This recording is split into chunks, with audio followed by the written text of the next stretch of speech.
literally do think this is one of the best scores in the history of cinema, both Wow. technically as well as emotionally.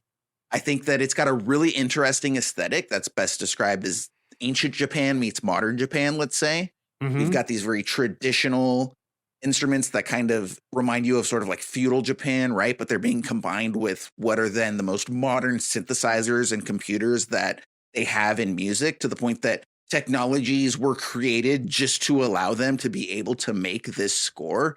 Like without certain of those technologies, like this score could not exist.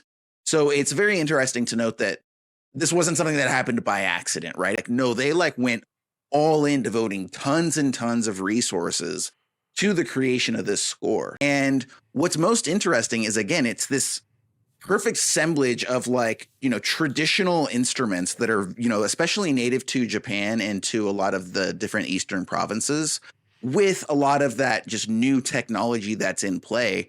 It's almost like it's got like the score has like this synthwave quality, but it's also, again, highlighted by a lot of these like very traditional, wooden and iron Japanese instruments. And so they came up with, it's actually a MIDI instrument. And yeah, it was called microtuners. And this allowed them to map the correct notes to the synthesizers so that they could actually then go in and use the synthesizers and computers to write the music that was going to be played by these instruments that were tuned to this unique gamelan Eastern scale. Wow. And so that's how they're able to basically make it, have that futuristic, or at least then futuristic synthwave vibe, but also just the richly distinct tones and feels of those wooden and iron sounds. That's what's up.